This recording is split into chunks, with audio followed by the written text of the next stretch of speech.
A huge rally last night with Bernie and AOC. I gotta pee. I want to play something you said at this rally in Detroit last night. Are we going to let 50 million in lies steal this election? Hell no. Are we going to let Trump donors, billionaires, and APAC lies steal this election? Steal this election is a pretty stark term. I haven't really heard it used since 2024.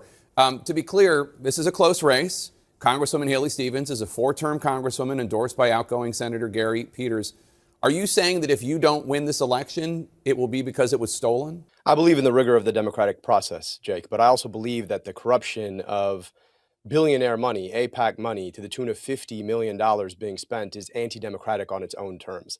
If you were to take all the outside spending in this race out, this would not be a close election, but it speaks to the way that, unfortunately, money from DTE, our local utility, money from Blue Cross Blue Shield, money from APAC has come in to try to truck this election in favor of somebody who they know is going to do their business instead of the people's. And I think that's anti-democratic on its own terms. It's why I'm running on getting money out of politics so we can put money back in people's pockets and pass Medicare for all. So the attacks on Haley Stevens are also at issue. I know there are a lot of attack ads against you, but there are so many attacks on Haley Stevens that on Friday you posted, quote, "It's become impossible to ignore the way that people online make fun of my opponent for things that have nothing to do with her policies or politics. It's unkind and unhelpful," unquote.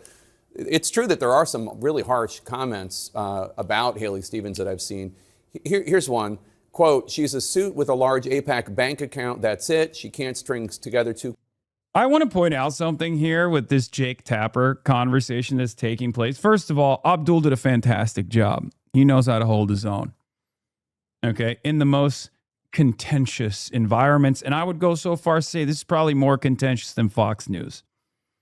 It's crazy, but I think Jake Tapper is probably a tougher interview for someone like Abdul El Sayed than the average Fox News guy. Because unlike Fox News, he has prestige amongst liberals, and he always will weaponize the legitimacy that he has in liberal circles to attack Muslims, okay? And that is, I think, a more difficult conversation to have than to talk to a hostile Republican. However, one thing that I find particularly strange about this is Jake Tapper recently had the President of the United States of America on his broadcast. He's supposed to be a liberal guy. Sure, the conversation took place after Lindsey Graham's death.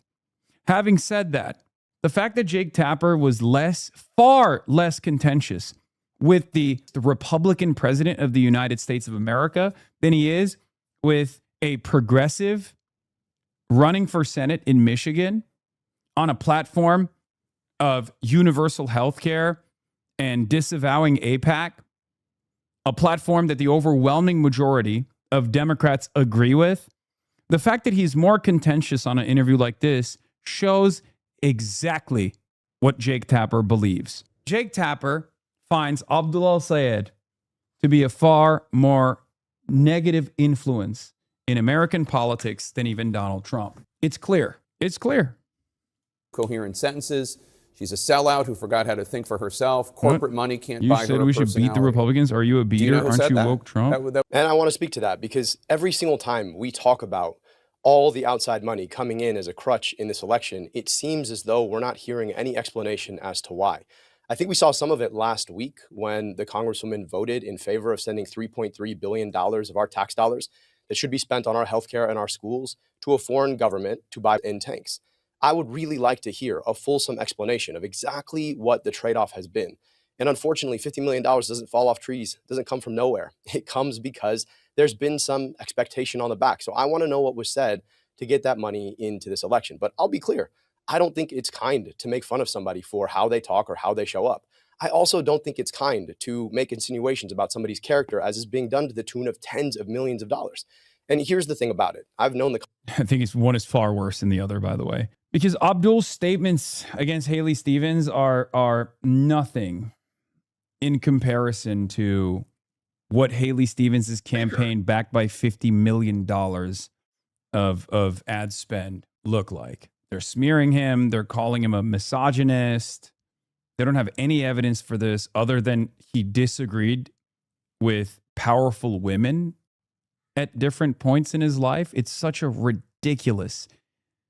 It is the lowest I've seen these go. And then besides that, of course, not so subtly, terror jacketing him, saying he is a violent, woman-hating, anti-Semitic Muslim. You know how those guys are. That's the implication, right?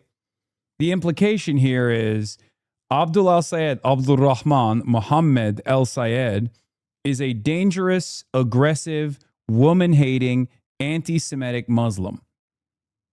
Now, of course, it's the Democratic Party primary, which is precisely the reason why they can't say it to that degree, right?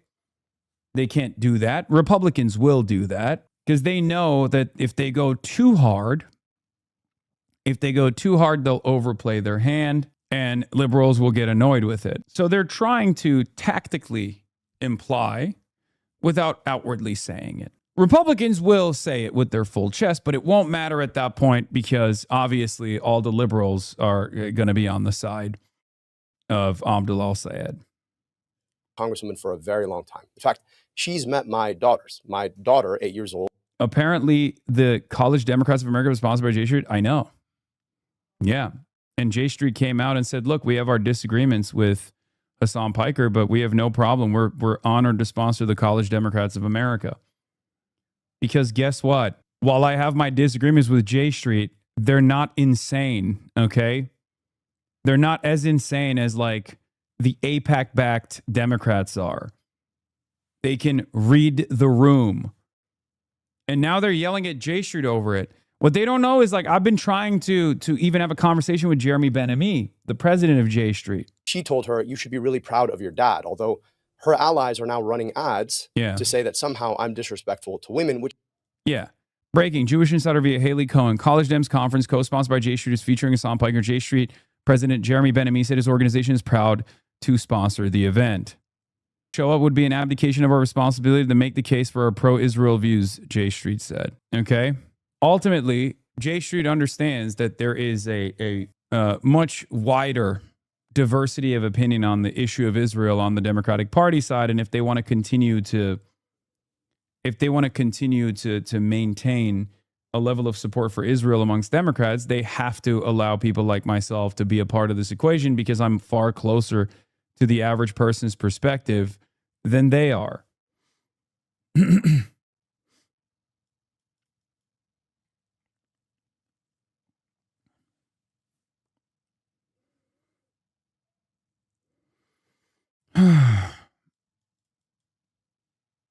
Yeah, see, he said, we had no role in the selection of speakers, and we're sure there will be speakers, including Hassan Piker, with whom we disagree.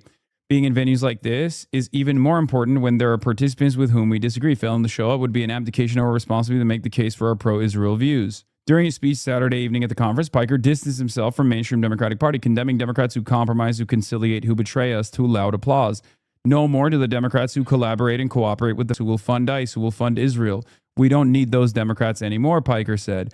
The College Democrats Convention is hosting several speakers who hold extreme anti-Israel views, including Democratic Socialists of America activists and Arizona congressional candidate like Deja Fox, commentator Kat Abou-Ghazaleh, gun control activist and former DNC Vice Chair David Hogg, and Democratic Socialists of America endorsed congressional nominee Maylai Quiros.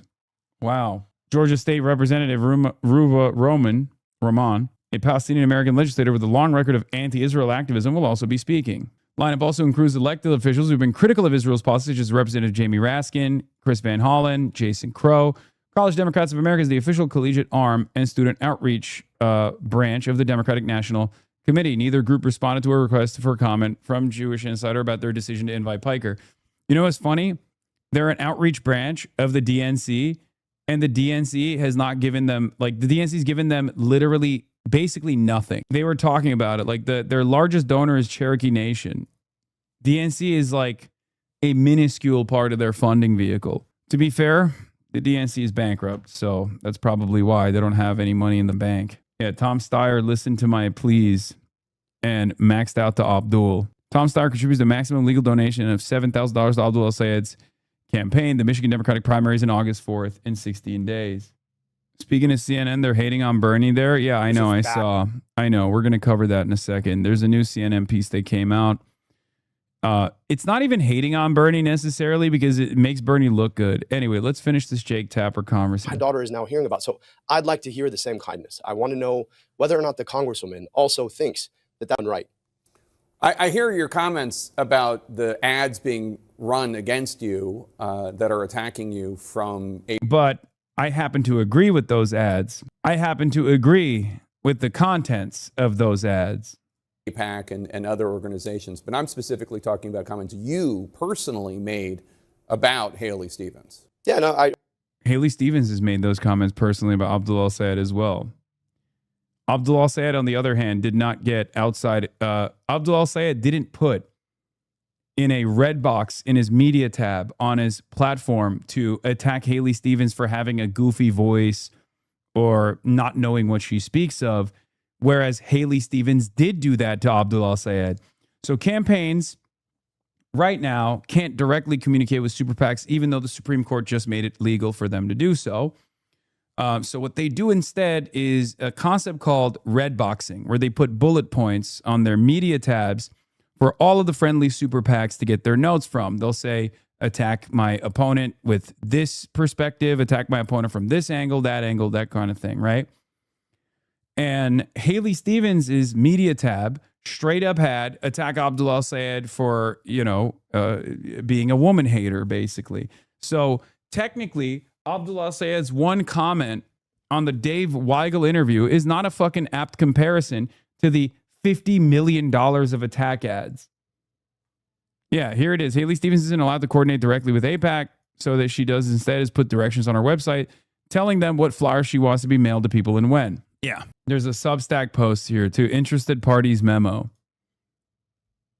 There were 2,500 people in Grand Rapids, by the way, plus overflow.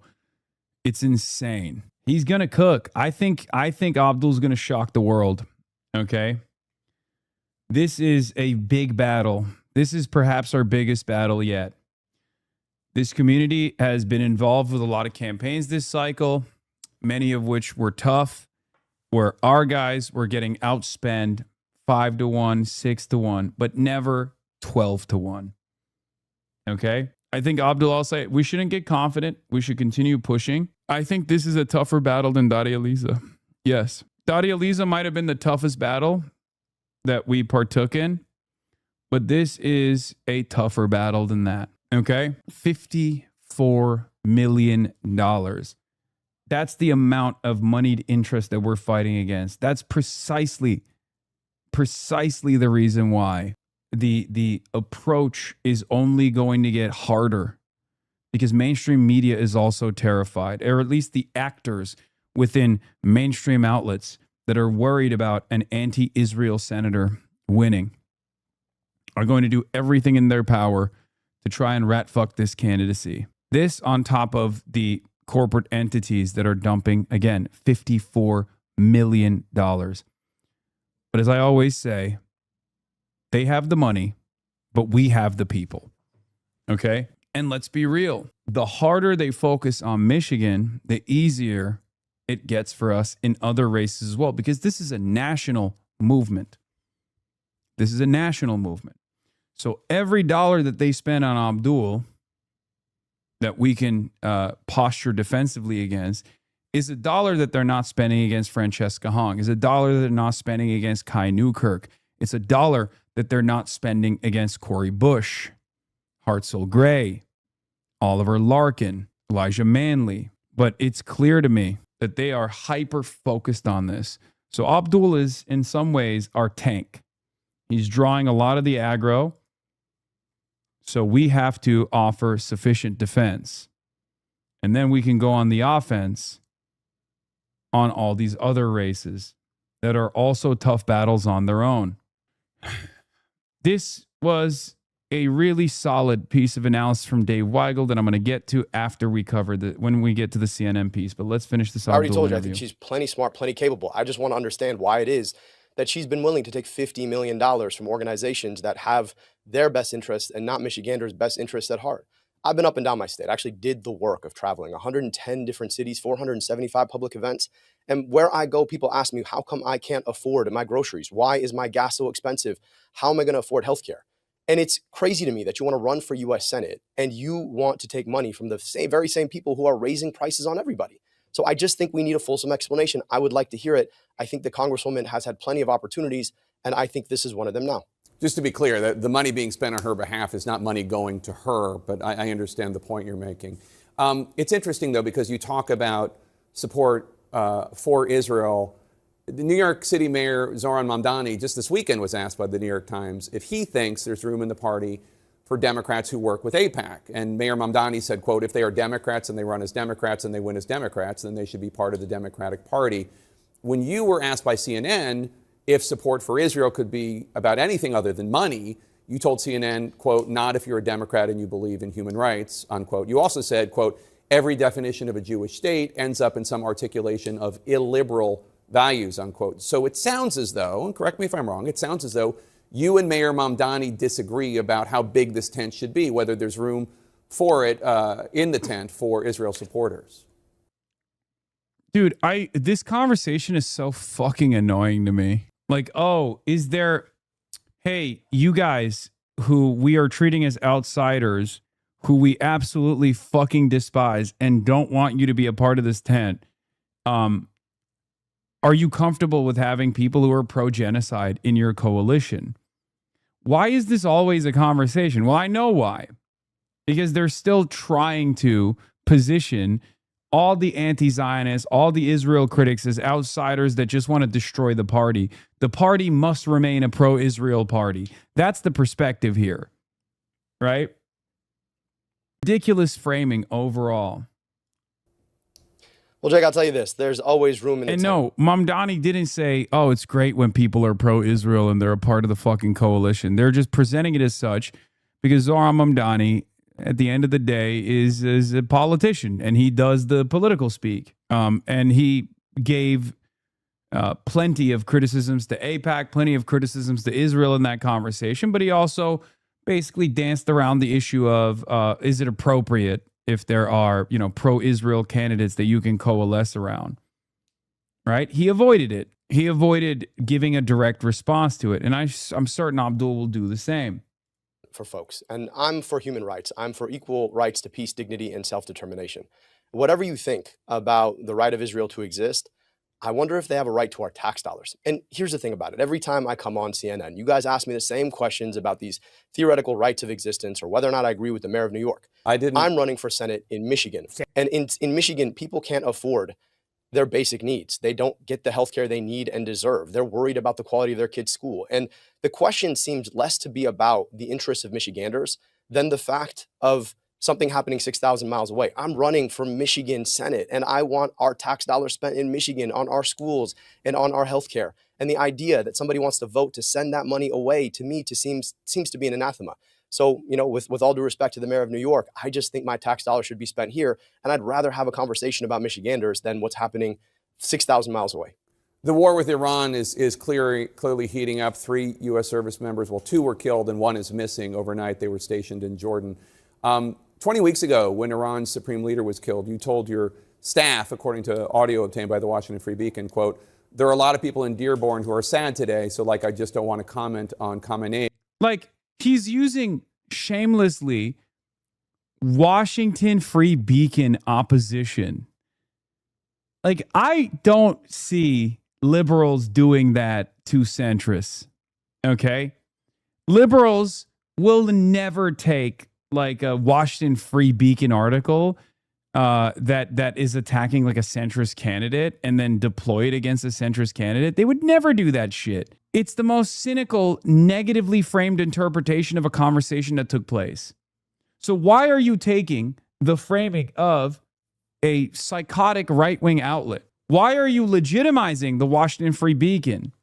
Are you going to legitimize Steve Bannon next? Are you going to legitimize Nick Fuentes next? What the fuck's going on here?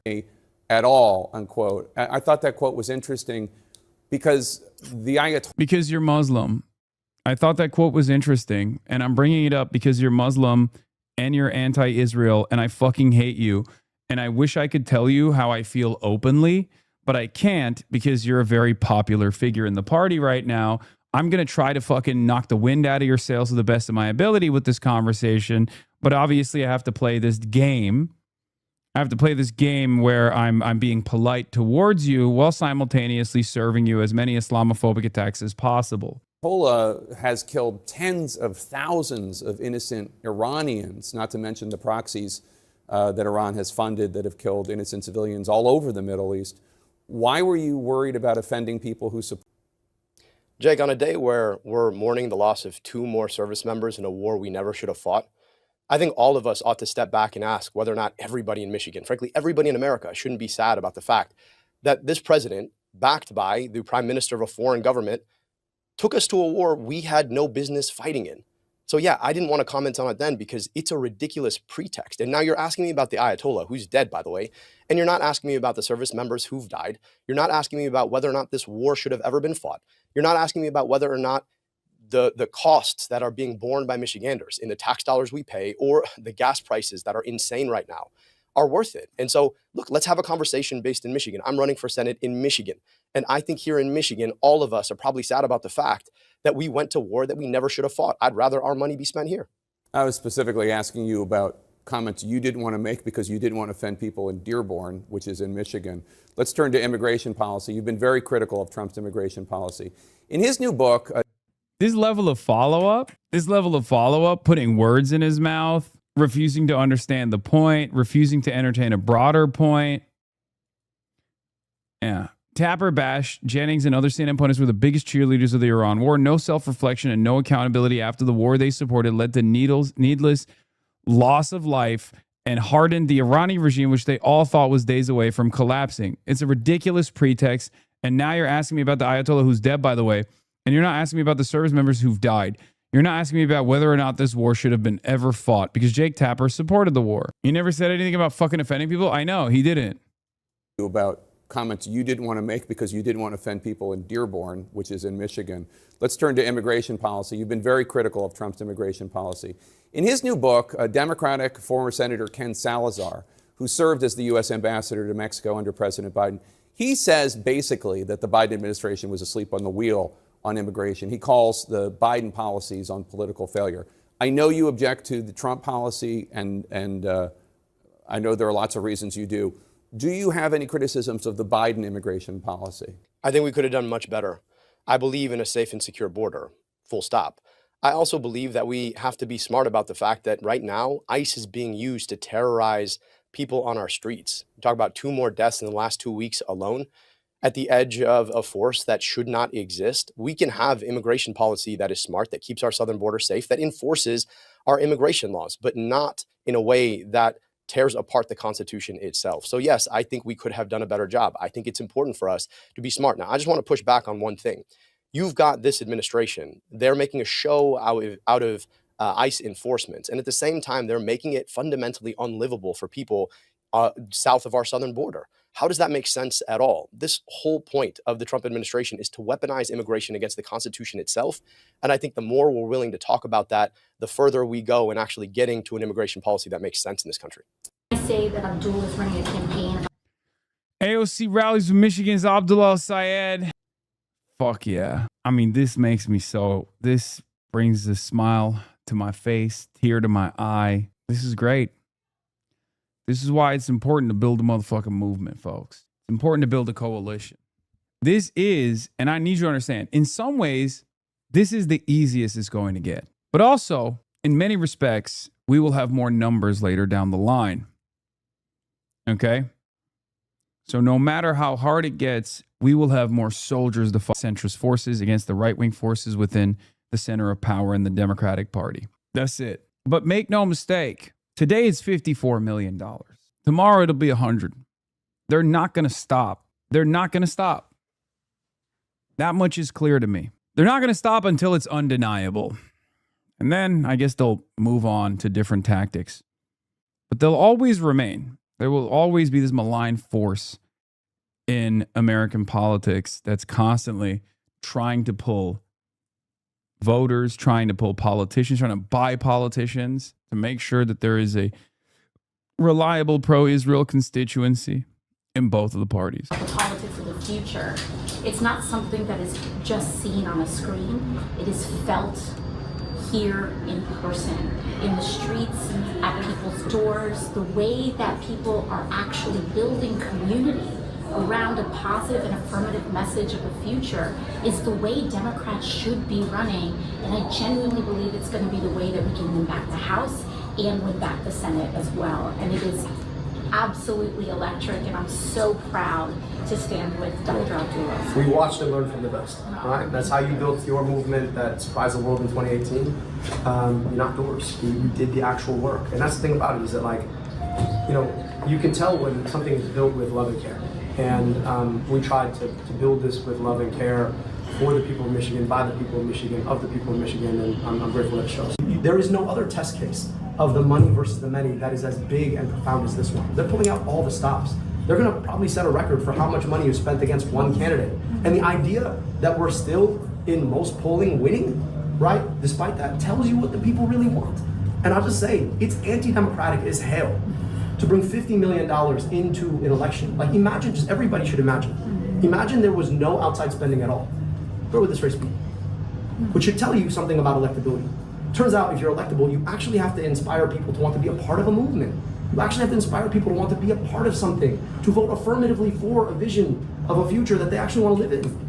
And so, you know, I just think this should open up a broader conversation about how we do politics in general, in particular, how we do politics in a party that claims to be for working people. Man, he's so fucking good. And he's gotten better. He's so good, but he was already good, but he's gotten better too. Oh my God. Reason the UAW endorses Dr. Chef, dude. Dr. Chef. He's chefing it up. Reason the AFT endorses us. There's a reason that the nurses endorsed us. There's a reason that AOC and Bernie are, because we want movements that put people first, front, center, and always deliver for them. I don't take money from those corporations, and they see me as an incredible threat to that system, and they should. But, you know, they're trying to, in effect, bring $50 million of outside cynical money, right, to corrupt this election in a way that the Democratic Party, frankly, should be bigger than them.